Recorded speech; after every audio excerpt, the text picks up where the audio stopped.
नमस्कार दोस्तों, मेरा नाम है विजय कुमार। आप देख रहे हैं कॉमिक्स पिटारा चैनल को।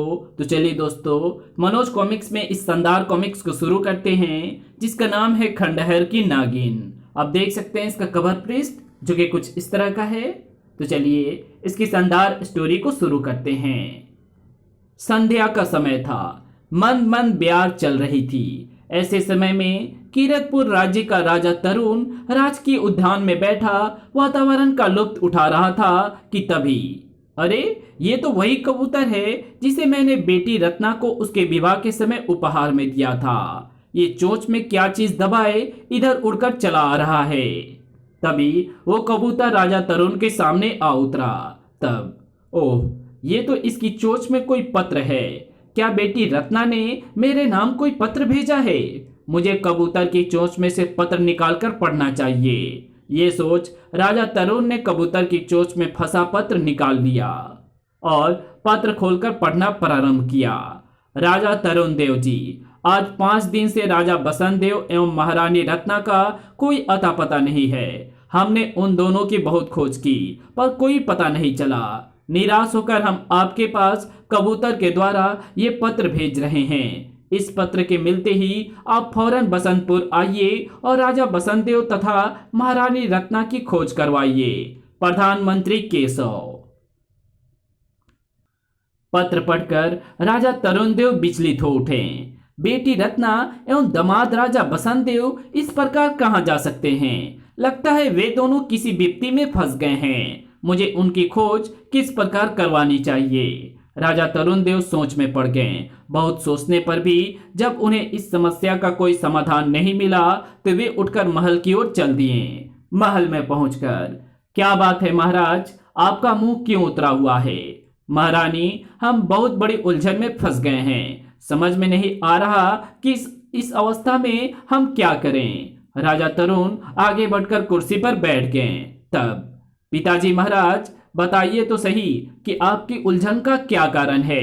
क्या राज्य पर कोई शत्रु आक्रमण करने वाला है?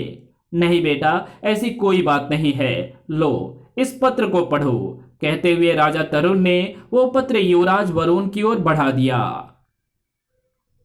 पिता से पत्र लेकर युवराज वरुण ने उस पत्र को पढ़ा। ओ, बहन रत्ना एवं जीजाजी बसंत देव लापता हैं क्या?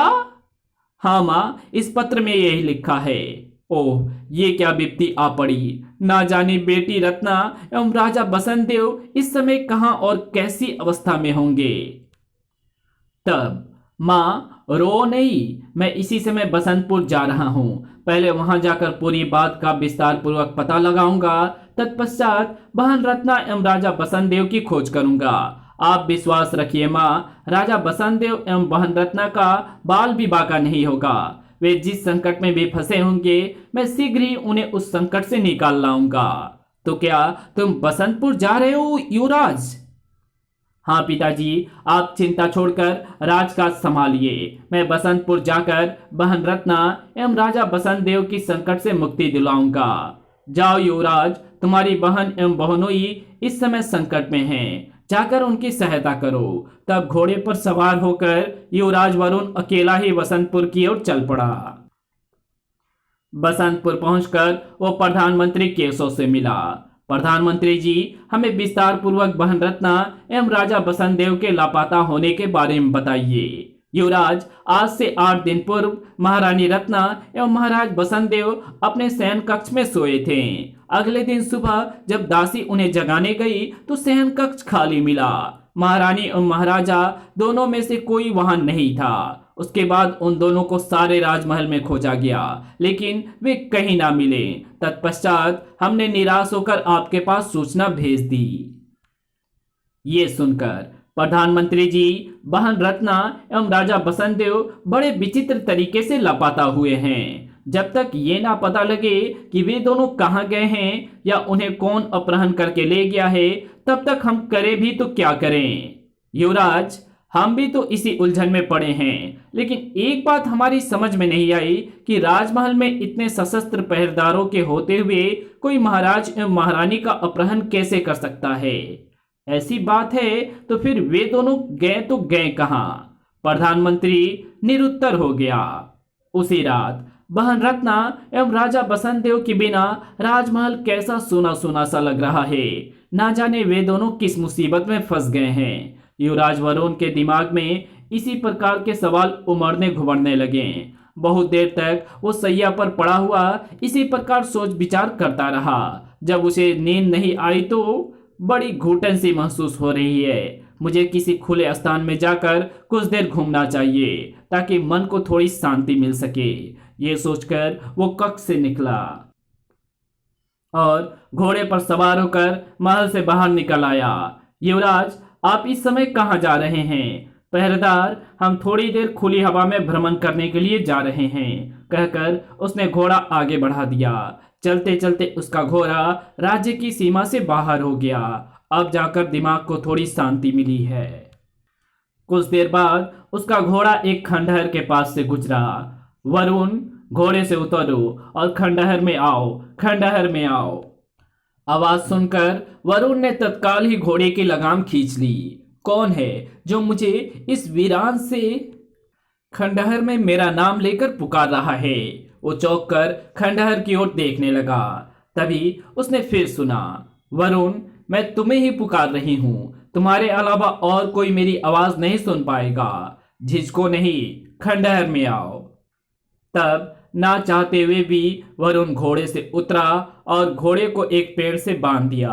फिर उसके पैर स्वतः ही खंडहर की ओर उठने लगे। आश्चर्य, ना जाने कौन सी शक्ति मुझे खंडहर की ओर खींचे चली जा रही है। जैसे उसने खंडहर में प्रवेश किया, फुस, ओह नाग! भयभीत होकर वरुण ने अपना पांव पीछे हटाना चाहा, लेकिन तभी, डरो नहीं वरुण, मैं तुम्हें कुछ नहीं कहूंगी। मैंने ही तो आवाज देकर तुम्हें इस खंडहर में बुलाया है। ओह, तुम तो मनुष्य की तरह बातें कर रही हो। तुम कौन हो? क्या तुम मुझे भी नहीं पहचान रहे हो? वरुण, मैं भला तुम्हें क्या जानूं? मैं तो आज पहली बार तुम्हें देख रहा हूं। ठीक है, अब मैं अपने सामने उस रूप में आती हूं जिस रूप में तुम और हम अंतिम बार मिले थे। तब तो तुम मुझे पहचान जाओगे। और फिर ओह अगले पल, ओह आश्चर्य है, नागिन के स्थान पर सुंदर स्त्री, ये क्या माया है? उसे सोच में पड़े देखकर वरुण, अब तो तुम मुझे पहचान ही गए होगे कि मैं कौन हूं। नहीं, मैंने अभी तुम्हें नहीं पहचाना। वरुण, ये तुम क्या कह रहे हो? मैं तुम्हारी पत्नी सर्पगंधा हूं और तुम मेरे पति सर्पेश हो। देवी, मैं तो अभी तक अविवाहित हूं। मेरा तो अभी विवाह भी नहीं हुआ है। वरुण, मैं इस जन्म की बात नहीं कर रही हूँ। मैं तुम्हारे पिछले जन्म में तुम्हारी पत्नी थी और तुम मेरे पति थे। दुर्भाग्य से तुम अकाल मृत्यु को प्राप्त हो गए और मैं तब से तुम्हारी खोज में नगर नगर डगर डगर भटकती फिर रही हूँ। अब जब तुम मुझे मिले भी तो तुम मुझे पहचान नहीं रहे हो, कहकर स्त्री रोने लगी।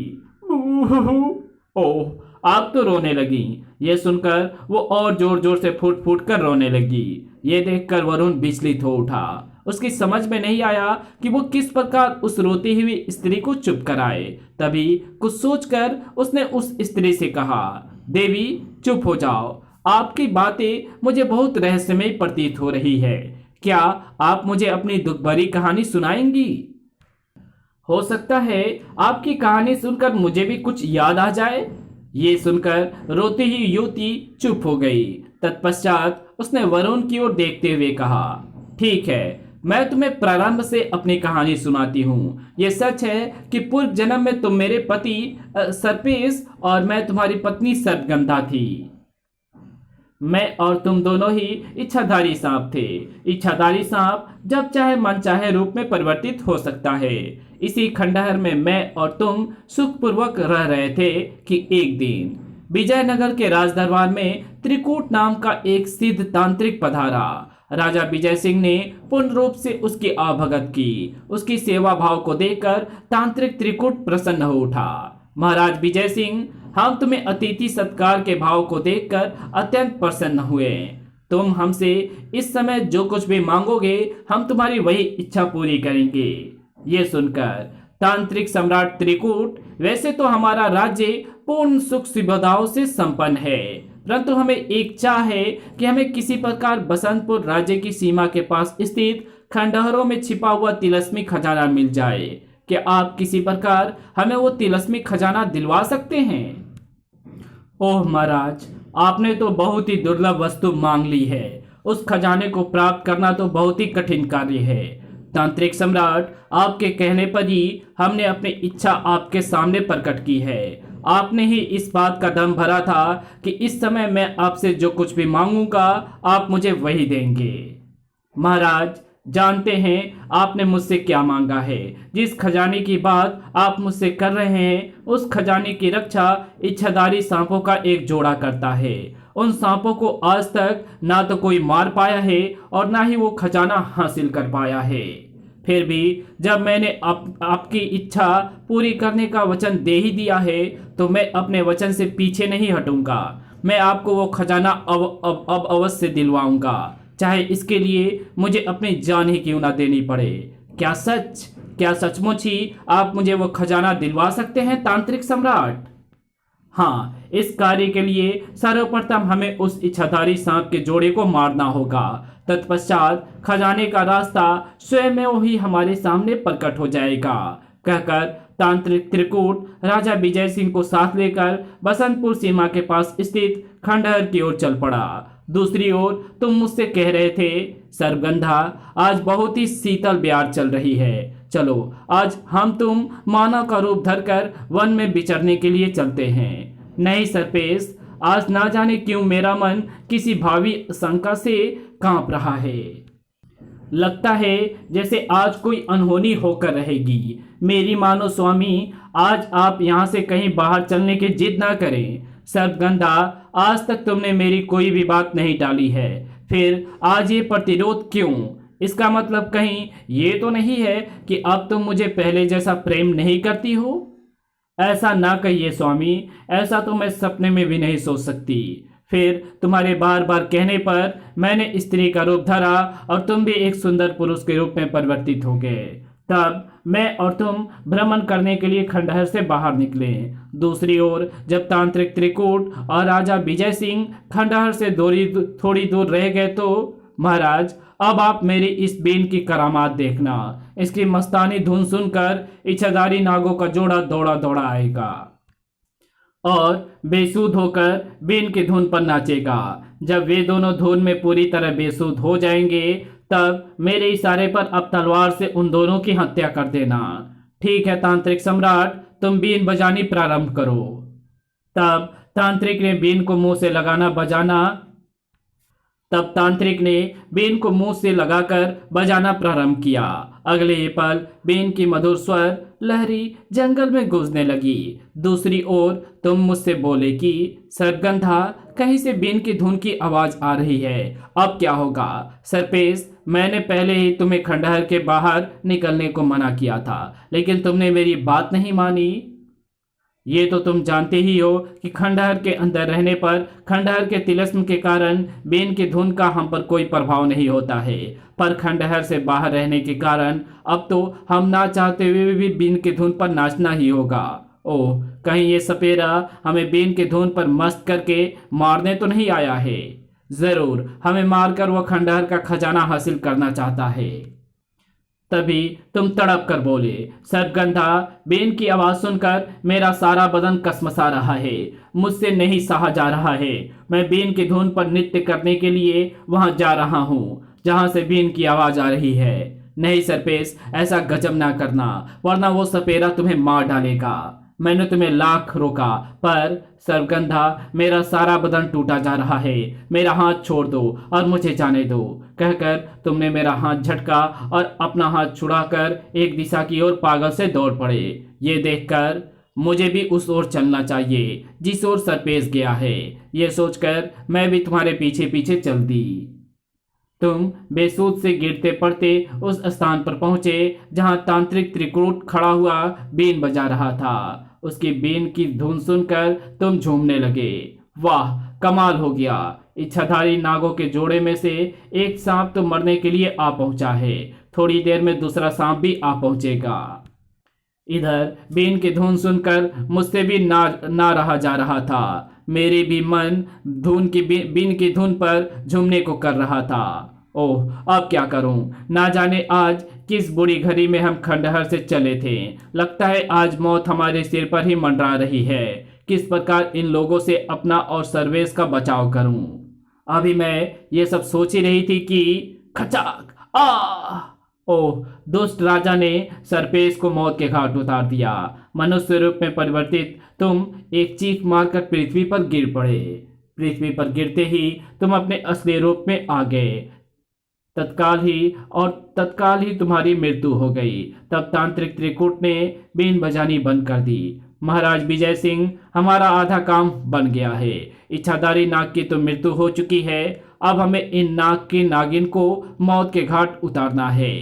तुम्हारी मौत से मैं स्तब्ध सी रह गई। तांत्रिक त्रिकूट की बात सुनकर, नीच, तुम दोनों ने मेरे नाग को मौत के घाट उतारा है। मैं तुम दोनों को जीवित नहीं छोड़ूंगी, कहकर मैंने उनकी ओर दौड़ लगाई। और जैसे ही मैं उनके सम्मुख पहुंची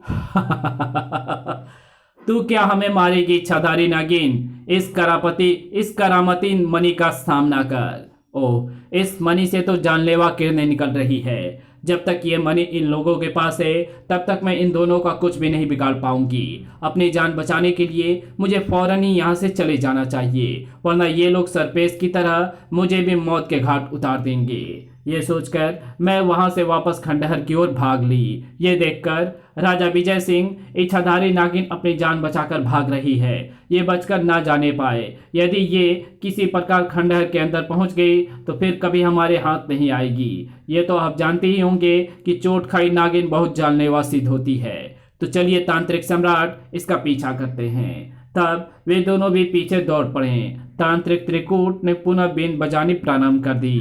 मैं भी पूरी गति से दौड़ रही थी और किसी भी प्रकार उनके हाथ न आई और जैसे तैसे गिरती पड़ती खंडहर में जा पहुंची। ओह मेरे भगवान, सर्पेश को मुझसे जुदा करके तूने तो मेरी दुनिया ही अंधेरी कर दी है। मैं तुम्हें याद कर दुख से भाव विह्वल हो उठी। कुछ ही देर में हाँफते हुए तांत्रिक और राजा विजय सिंह भी वहां आ पहुंचे। खंडहर के बाहर वे दोनों ठिठक गए। हाँ, हत्यारे मनुष्य, करामाती मणि के होने से आज तो तुम मौत के मुंह से बच गए हो, लेकिन एक न एक दिन मैं अपने नाग की हत्या का बदला अवश्य लूंगी, कहकर मैं दुख के सागर में डूबी हुई खंडहर में चली गई। वरुण को इतनी कहानी सुनाने के बाद सब गंधा चुप हो गई। ये देखकर तुम चुप क्यों हो गई? आगे क्या हुआ? तांत्रिक त्रिकूट और राजा विजय सिंह का क्या हुआ? मेरे खंडहर में जाने के पश्चात वे दोनों भी वहां से लौट गए। चूंकि बिना मुझे मारे वे खंडहर में प्रवेश नहीं कर सकते थे, इसलिए उस दिन के पश्चात वे दोनों प्रतिदिन मेरी तलाश में खंडहर के आसपास घूमते दिखाई देने लगे। उस दिन के पश्चात मैंने भी खंडहर से निकलना बंद कर दिया था, इसलिए वे दोनों आज तक मुझे नहीं मार पाए। तो क्या 20 वर्षों के पश्चात आज भी तांत्रिक त्रिकूट और राजा विजय सिंह तुम्हारी खोज में यहाँ आते हैं? हाँ, आज भी उन्हें इस बात की आशा है कि एक न एक दिन वे मुझे अवश्य ही मौत के घाट उतार देंगे और उन्हें खंडहर का खजाना मिल जाएगा। ओह, कहकर वरुण सोच में डूब गया। ये देखकर वरुण, क्या तुम्हें मेरी सारी कहानी सुनने के बाद भी कुछ याद नहीं आया? नहीं, मैंने लाख अपने दिमाग पर जोर डाला, पर मुझे मेरे पूर्व जन्म की कोई भी बात याद नहीं आई। लेकिन तुम मुझे एक बात बताओ कि तुम्हें ये कैसे पता चला कि पूर्व जन्म में मैं ही तुम्हारा पति सर्पेश था और अगले जन्म में तुम्हारा पति सर्पेश मेरा रूप में जन्म लेगा? सर्पेश के रूप में तुम्हारी मृत्यु हो जाने के पश्चात मैं बिल्कुल अकेली हो गई थी। मैंने खाना पीना भी त्याग दिया था। तब एक दिन बहुत ही पहुंचे हुए महात्मा खंडहर के बाहर से गुजरे तो उनकी दृष्टि मुझ पर पड़ी। उस समय मैं नारी के रूप में थी। बालिके, तुम उदास सी क्यों बैठी हो? तुम्हें क्या दुख है? तब मैंने अपनी सारी कहानी सुनाई। तो मेरी कहानी सुनने के पश्चात, बेटी दुखी ना हो, इस जन्म में तो तुम्हारा पति तुम्हारा साथ छोड़ गया है, लेकिन अपने अगले जन्म में वो तुम्हारा पति अवश्य बनेगा और तुम जीवन पर्यंत उसके साथ जीवन का संपूर्ण सुख भोगोगी। लेकिन सर्पेश को मैं उसके दूसरे जन्म के रूप में पहचानूंगी कैसे, और वो कब मिलेगा मुझे? आज से ठीक 20 वर्ष पश्चात नाग पंचमी के दिन एक युवक तुम्हारे खंडहर के सामने से घोड़े पर बैठा हुआ गुजरेगा। वो कीरतपुर राज्य का युवराज वरुण होगा, वही तुम्हारा पति सर्पेश होगा। इस कहानी को यहीं समाप्त करते हैं। इसके आगे कहानी पढ़ेंगे इसके पार्ट 2 में। तो मिलते हैं इसके दूसरे पार्ट में, तब तक के लिए बाय। वीडियो अच्छी लगी तो इस वीडियो को लाइक शेयर कमेंट जरूर कर देना। चैनल पे नया तो चैनल को सब्सक्राइब कर जरूर बेल आइकन को प्रेस कर देना। Thanks for watching my videos.